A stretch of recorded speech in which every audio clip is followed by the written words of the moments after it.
Bapak Ibu Saudaraku yang dikasihi Tuhan, satu sukacita kita boleh kembali bertemu dalam renungan rohani Brankas, berjalan dalam tuntunan kasih Kristus.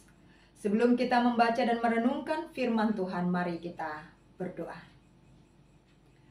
Bapa Surgawi, kami bersyukur kepadamu atas kasih dan setiamu yang tidak pernah berkesudahan dalam hidup kami.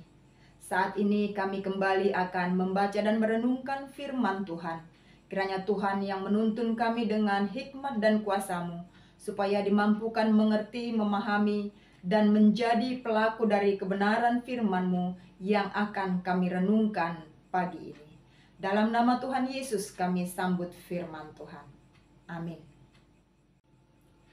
Firman Tuhan pada pagi hari ini terambil dari Injil Markus pasal 2 ayat 1-12. Demikian firman Tuhan. Kemudian sesudah lewat beberapa hari, waktu Yesus datang lagi ke Kapernaum, tersiarlah kabar bahwa ia ada di rumah. Maka datanglah orang-orang berkerumun sehingga tidak ada lagi tempat, bahkan di muka pintu pun tidak, sementara ia memberitakan firman kepada mereka. Ada orang-orang datang membawa kepadanya seorang lumpuh, digotong oleh 4 orang. Tetapi mereka tidak dapat membawanya kepadanya, karena orang banyak itu. Lalu mereka membuka atap yang di atasnya. Sesudah terbuka, mereka menurunkan tilam tempat orang lumpuh itu terbaring. Ketika Yesus melihat iman mereka, berkatalah ia kepada orang lumpuh itu, "Hai anakku, dosamu sudah diampuni." Tetapi di situ ada juga duduk beberapa ahli Taurat. Mereka berpikir dalam hatinya, "Mengapakah orang ini berkata begitu?" Ia menghujat Allah. "Siapa yang dapat mengampuni dosa selain daripada Allah sendiri?" Tetapi Yesus segera mengetahui dalam hatinya bahwa mereka berpikir demikian. Lalu ia berkata kepada mereka, "Mengapa kamu berpikir begitu dalam hatimu? Manakah yang lebih mudah mengatakan kepada orang lumpuh ini, 'Dosamu sudah diampuni,' atau mengatakan, 'Bangunlah, angkatlah tilammu dan berjalanlah'? Tetapi supaya kamu tahu bahwa di dunia ini Anak Manusia berkuasa mengampuni dosa." Berkatalah ia kepada orang lumpuh itu, "Kepadamu kukatakan, bangunlah, angkatlah tempat tidurmu dan pulanglah ke rumahmu." Dan orang itu pun bangun, segera mengangkat tempat tidurnya dan pergi keluar di hadapan orang-orang itu, sehingga mereka semua takjub, lalu memuliakan Allah, katanya, "Yang begini belum pernah kita lihat." Amin.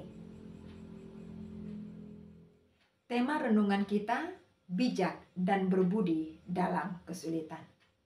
Bapak Ibu Saudaraku yang dikasihi Tuhan, saya pernah mendengar ungkapan, dan mungkin Bapak Ibu Saudaraku pun pernah mendengar ungkapan ini yang mengatakan, jangan berdoa meminta agar hidup dimudahkan, tetapi berdoalah agar diberi kekuatan menghadapi kesulitan hidup. Ungkapan ini mau menyampaikan pesan bahwa manusia hidup di dunia ini tidak akan pernah terluput, tidak akan pernah terhindar dari berbagai kesulitan-kesulitan hidup yang ada. Kekuatan menghadapi kesulitan lebih berarti dibanding kehidupan yang dimudahkan. Mengapa saya mengatakan bahwa kekuatan menghadapi kesulitan lebih berarti dibanding kehidupan yang dimudahkan? Karena ketika seseorang memiliki kekuatan untuk menghadapi kesulitan-kesulitan kehidupan yang ada, ia akan mampu untuk bertahan di tengah-tengah situasi yang tersulit sekalipun dalam kehidupannya. Berbeda dengan orang yang hidupnya selalu dimudahkan. Ketika dia menghadapi masalah, ketika dia diperhadapkan dengan tantangan dan pergumulan hidup yang ada, dia mudah menyerah. Dia mudah putus asa. Dia tidak mampu mencari solusi menghadapi kesulitan-kesulitan hidup yang ada. Bapak Ibu Saudaraku yang dikasihi Tuhan, nats firman Tuhan yang kita baca pada hari ini dilatar belakangi ketika Yesus melakukan pelayanan di Kapernaum. di mana Yesus melakukan pengajaran dengan penuh kuasa. Yesus melakukan banyak mujizat dan dia juga menyembuhkan banyak orang-orang yang sakit dibawa bertemu dengan Yesus. Oleh karena itu, kalau kita mencermati di pasal yang kedua ini, di mana Yesus kembali datang ke Kapernaum dan dia juga mengajar. Dan ada banyak orang-orang juga yang rindu mendengarkan pengajaran Yesus yang penuh kuasa dan menyaksikan kembali mujizat-mujizat yang dilakukan oleh Yesus. Dan itu tidak bisa dilakukan oleh para ahli-ahli Taurat dan orang-orang Farisi. Ada 4 orang di sana diceritakan, di mana 4 orang ini adalah orang yang memiliki belas kasih. Hatinya tergerak oleh belas kasih kepada orang yang lumpuh yang ada di Kapernaum. Mungkin orang lumpuh ini adalah orang yang mereka kenal, orang sekampung dengan dia. Tentu orang lumpuh ini adalah orang yang tersisihkan kehidupannya. Dia tidak mampu hidup mandiri karena dia lumpuh. Dia hidup oleh karena belas kasihan orang lain. Oleh karena itu, keempat orang yang bersahabat ini berinisiatif ingin membawa orang lumpuh ini bertemu dengan Yesus dengan harapan Yesus dapat menyembuhkannya. Tetapi ketika mereka mau membawa orang lumpuh ini bertemu dengan Yesus, mereka menghadapi tantangan. Rumah di mana Yesus melakukan pengajaran penuh, sesak dengan orang banyak yang mendengarkan pengajaran. Sehingga mereka terhambat langkahnya untuk membawa orang lumpuh ini bertemu dengan Yesus. Mereka tidak mampu menembus ruangan itu. Dan mereka seakan-akan terhambat niat baiknya untuk bertemu dengan Yesus. Bapak Ibu Saudaraku yang terkasih, dalam hidup kita pun kadang kita diperhadapkan dengan tantangan, kesulitan. Baik dalam rumah tangga, dalam pekerjaan, bahkan dalam pelayanan yang kita kerjakan, yang dipercayakan Tuhan untuk kita lakukan. Ketika niat hati kita adalah niat yang baik, ketika kita sudah berinisiatif untuk melakukan hal yang menurut kita baik, ada banyak rencana-rencana yang ingin kita lakukan, tetapi ada hambatan, ada kesulitan, ada jalan yang seakan-akan menutup langkah kita. Kadangkala kita menyerah, putus asa, mundur. Ya.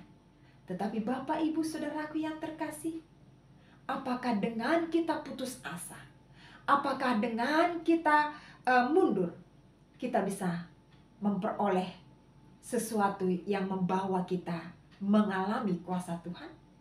Tentu tidak. Ya, mari kita terus berjalan bersama dengan Yesus. Seperti dengan 4 orang ini, yang ketika mereka memiliki motivasi yang benar, ketika mereka punya inisiatif yang baik, mereka bekerja sama, mereka punya pengharapan untuk membawa orang lumpuh ini bertemu dengan Yesus. Meskipun ada banyak tantangan dan kesulitan, tetapi ketika niat mereka adalah bertemu dengan Yesus, ada jalan yang terbuka. Ya, orang lumpuh ini bisa dibaringkan dalam tilam dan mereka mengangkat orang lumpuh ini naik ke atap dan atap itu dibuka. Sehingga dari atap itu mereka bisa menurunkan orang lumpuh ini tepat di hadapan Yesus. Ya. Ada jalan yang terbuka.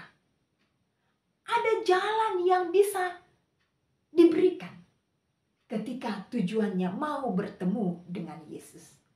Dan ketika itu terjadi, apa yang dialami orang lumpuh ini? Dia mengalami kuasa Tuhan yang besar. Ya. Hidupnya dipulihkan, bukan hanya dia mengalami pemulihan dari kelumpuhannya. Tetapi Yesus juga mengatakan, dosamu sudah diampuni. Kehidupannya dipulihkan secara total.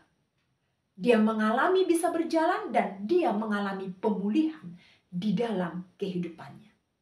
Di dalam ayat yang ke-11, Yesus mengatakan, Kepadamu kukatakan, bangunlah, angkatlah tempat tidurmu, dan pulanglah ke rumahmu.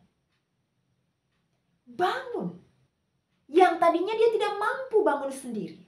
Tetapi ketika dia bertemu dengan Yesus, pemulihan itu mengubah kehidupan dia. Dia mampu bangun, dia mampu berdiri sendiri, dia mampu memikul bebannya. Dan hidupnya mengalami pemulihan secara total. Ya. Bapak Ibu Saudaraku yang terkasih, di dalam perjalanan hidup kita ada banyak sekali mungkin beban-beban pergumulan hidup yang sedang kita pikul. Tetapi ketika kita datang bersama dengan Yesus, datang menyerahkan pergumulan kita itu kepada Yesus, maka tidak ada jalan yang tertutup. Tuhan selalu punya jalan untuk segala pergumulan dan masalah yang kita sedang hadapi. Kuncinya, apakah kita mau menaruh pengharapan kita kepada Yesus? Apakah kita mau datang kepada Yesus seperti empat orang ini yang mau datang kepada Yesus, menyerahkan kerinduannya, menyerahkan pengharapannya. Seorang lumpuh yang tidak punya pengharapan hidup, tetapi di dalam tangan Tuhan Yesus, dia memiliki pengharapan yang baru, dia memiliki kehidupan yang baru, dia punya semangat hidup yang baru. Bapak Ibu Saudaraku yang terkasih, bersama dengan Yesus, mari kita menjalani hidup dengan bijak, berbudi dalam menghadapi segala kesulitan hidup yang ada. Jangan kita mengandalkan kekuatan kita, jangan kita mudah menyerah, tetapi mari terus berjuang, berjalan di dalam iman kepada Yesus. Maka kita akan terus memperoleh kekuatan yang baru, semangat yang baru di dalam menjalani kehidupan yang Tuhan anugerahkan kepada kita. Amin. Mari kita berdoa. Kami bersyukur Bapa, karena Engkau memberikan kami hikmat, kekuatan di dalam menjalani hidup ini.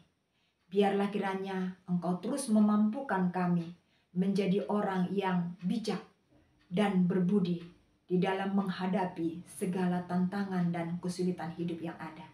Karena bersama dengan Yesus tidak ada yang mustahil bagi kami di dalam menjalani segala hidup ini. Terima kasih Bapa, kami bersyukur kepadamu dalam nama Tuhan Yesus Kristus.